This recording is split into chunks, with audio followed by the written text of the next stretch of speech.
जो भी यहाँ पर नवमी के दिन यहाँ पर आएगा, 7म 8म नवमी के दिन, क्योंकि 3 दिन तक उनकी देह को यहाँ पर लोगों के दर्शन के लिए रखा गया था।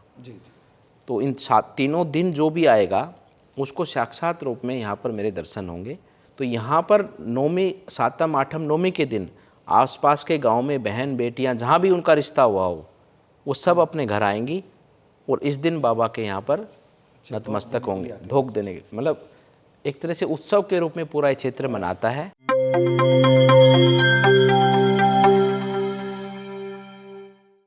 कुछ बातें कहने से अधिक चित्रों की जुबानी समझी जाती है। हरियाणा के रोहतक जिला स्थित अस्थल बोहर मठ की कहानी भी कुछ ऐसी ही है।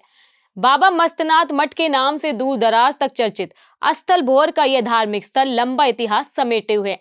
वैसे तो मस्तनाथ मठ पर श्रद्धालुओं का आना पूरे वर्ष भर लगा रहता है, लेकिन फाल्गुन महीने के शुक्ल पक्ष की सप्तमी से नवमी तक लगने वाला सालाना मेला धर्म व अध्यात्म की दृष्टि से बेहद खास होता है। आज हम इन 3 खास दिनों की ही चर्चा करेंगे और बाबा बालकनाथ को भी सुनेंगे। चर्चा पर आगे बढ़ने से पहले शैली शर्मा का नमस्कार और चैनल को सब्सक्राइब करने की अपील स्वीकार करें। आप अपनी स्क्रीन पर 16, 17 और 18 मार्च तक यानी सप्तमी, अष्टमी और नवमी को हुए आयोजन को देखते रहिए और आयोजन से जुड़ी कुछ खास बातें भी सुनते रहिए।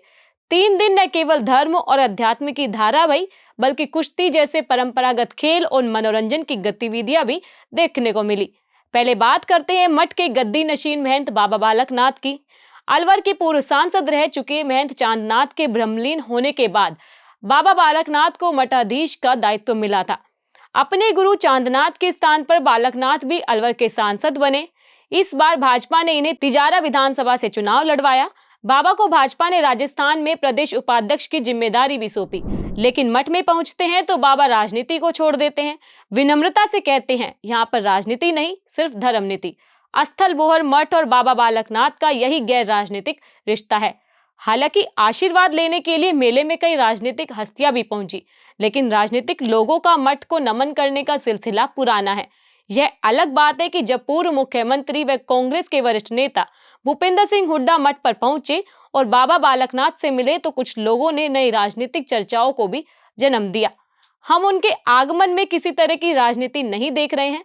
भाजपा की सांसद सुनीता दुग्गल और अरविंद शर्मा भी मस्तनाथ मठ पर पहुंचे। आज हम किसी तरह का राजनीतिक विश्लेषण नहीं कर रहे हैं, इसलिए सीधे आयोजन की बात करते हैं। पहले दिन 16 मार्च का खास आकर्षण जहां भजन संध्या रही, वहीं अंतिम दिन कुश्ती दंगल, लेकिन धार्मिक दृष्टि से लोगों के लिए हर दिन खास रहा। भक्तों ने खास ड्रेस में गद्दी पर विराजमान बाबा बालकनाथ के दर्शन किए। लाखों श्रद्धालुओं ने परंपरागत पोशाक में विराजमान महंत बालकनाथ को एक अलग ही रूप में देखा। हजारों श्रद्धालुओं ने बाबा मस्तनाथ की समाधि पर काला कंबल और प्रसाद चढ़ाकर मन्नौती मांगी। महंत बाबा बालकनाथ योगी ने सुबह और शाम दोनों समय दर्शन दिए। नागा साधुओं ने भी लोगों का ध्यान आकर्षित किया। अब बात करते हैं कुश्ती दंगल की। कुश्ती दंगल में राजस्थान के गृह राज्य मंत्री जोहार सिंह बतौर मुख्य अतिथि पहुंचे। अंतिम कामड़ा की कुश्ती 1,51,000 रुपए के लिए पहलवान भोला कासनी और गौरव मछीवाल के बीच हुई, लेकिन मुकाबला बराबरी पर छूट गया। 1 लाख रुपए की इनामी दूसरी कुश्ती भी बराबरी पर छूटी। गुरु हनुमान अखाड़ा के पहलवान संजय और रजत अखाड़ा के सोनू के बीच मुकाबला बराबरी का रहा, लेकिन 51,000 की तीसरी इनामी कुश्ती पहलवान सतनाम मछीवाल ने जीती। मेले के दौरान ही कल देर शाम एनजेपी के प्रधान संपादक महेश कुमार वैद ने बाबा बालकनाथ से बातचीत की। बाबा चौरंगीनाथ द्वारा स्थापित इस प्राचीन मठ के बारे में बाबा बालकनाथ ने जो कुछ बताया उसके महत्वपूर्ण अंश हम आपको इस वीडियो में आगे दिखा रहे हैं। आज कोई राजनीतिक चर्चा हम नहीं कर रहे हैं आपसे, हम सिर्फ मठ के पहले तो 3 दिन के कार्यक्रम के बारे में आप बताइए। जो है देखिए, ये बाबा मस्तनाथ मठ जो कि 8वीं शताब्दी से यहाँ पर स्थापित है। सर्वप्रथम यहाँ पर बाबा महंत श्री सिद्ध पुरुष योगेश्वर श्री चौरंगीनाथ जी ने यहाँ पर अपनी तप साधना का केंद्र बनाया, यहाँ पर अपना धूना लगाया। चौरंगीनाथ जी जो कि पूर्णमल भगत के नाम से जाने जाते हैं। जी जी। तो नौनाथों में एक चौरंगीनाथ जी हुए। जी जी। उन्होंने सर्वप्रथम यहाँ पर धूना लगाया और 8वीं शताब्दी की ये वर्णन है। जी जी।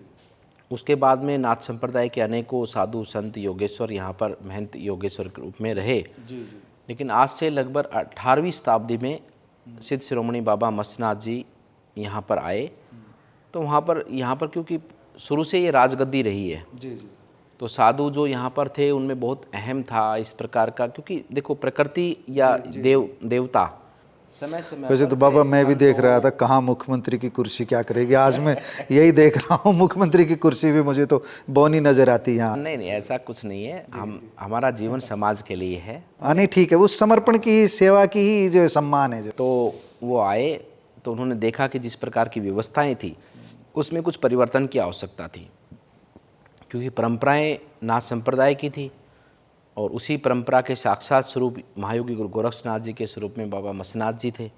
तो यहाँ जो 3 दिन का मेला है उसके भी तो मस्तनाथ जी यहाँ पर उस समय पर 18वीं शताब्दी में आए और फिर उसके बाद में इस स्थान का जीर्णोद्धार हुआ, क्योंकि ये मठ जीर्ण हो चुका था। और उनके बाद में ये परंपरा जो है कि उनके शिष्य जो पहले महंत यहाँ पर तोतानाथ जी हुए, फिर उसके बाद मेघनाथ जी, मोहरनाथ जी, चेतनाथ जी, पूर्णनाथ जी, श्रीयोनाथ जी और मेरे गुरु महाराज महंत श्री चांदनाथ जी। और आज वर्तमान में मुझे ये सौभाग्य मिला मठ की सेवा करने का। और तभी से जब मस्तनाथ जी महाराज जब उनका देवलोक गमन हुआ तो अनेकों भक्तों उनके दर्शन करने के लिए यहाँ पर पहुँचे। तो उनमें से बहुत अन्य भगत एक माता उनके श्री चरणों में नमन कर कर और विलाप कर कर कही कि आप तो गोरक्ष योगी हैं, आप कैसे इस देह को त्याग सकते हैं, आप तो अजर अमर हैं। तो उन्होंने कहा कि ये तो मेरा स्वरूप है, गोरक्ष तो अजर अमर है लेकिन ये मेरा स्वरूप है मस्तनाथ, तो मैं इस स्वरूप को त्याग रहा हूँ। उन्होंने चिन्ह समाधि से दोबारा उठकर ये उपदेश, ये आशीर्वाद पूरे उस समय के जनमानस को दिया और ये कहा कि इस दिन जो भी यहाँ पर नवमी के दिन यहाँ पर आएगा, 7म 8म नवमी के दिन, क्योंकि 3 दिन तक उनकी देह को यहाँ पर लोगों के दर्शन के लिए रखा गया था। तो इन तीनों दिन जो भी आएगा उसको साक्षात रूप में यहाँ पर मेरे दर्शन होंगे और मैं उनका कल्याण करूँगा। तो इस भावना से तभी से ये परंपरा चलती आई है और तभी से ये परंपरा है कि हमारे नाथ संप्रदाय के सभी पंथ संप्रदाय की ध्वजा बाबा के यहाँ पर आती है। और तभी से यहाँ पर आस पड़ोस के पूरे क्षेत्र में यहाँ पर आप देखेंगे कि आपके जो कि समाज, अपने जो ग्रस्त समाज है, शादी ब्याह का पर्व होता है, कोई कार्यक्रम होता है तो सभी कोई भी हो तभी सब रिश्तेदार आते हैं। लेकिन हमारे इस आसपास क्षेत्र में बाबा के इस दिन जैसे कोई शादी ब्याह का कार्यक्रम होता है, कोई और अनुष्ठान होता है तो सब परिवार के लोग आते हैं। तो यहाँ पर नवमी, 7म 8म नवमी के दिन आसपास के गांव में बहन बेटियां जहाँ भी उनका रिश्ता हुआ हो वो सब अपने घर आएंगी और इस दिन बाबा के यहाँ पर नतमस्तक होंगे, धोख देने के, मतलब एक तरह से उत्सव के रूप में पूरा क्षेत्र मनाता है। हम एनजेपी इंडिया के मंच से आने वाले किसी रविवार को अलग से प्रेरक suffer and inspiring story series में इस मठ की गौरव गाथा सुनवाएंगे। हम बाबा मस्तनाथ मठ के भारतीय संस्कृति और शिक्षा जगत में योगदान पर खास चर्चा करेंगे। 3 दिवसीय मेले पर इस बार इतना ही। अगले वर्ष फिर हाजिर होंगे नई जानकारियों के साथ। इसी के साथ हमारे चैनल को सब्सक्राइब करें, वीडियो को लाइक करें, कमेंट करें, शेयर करें। धन्यवाद।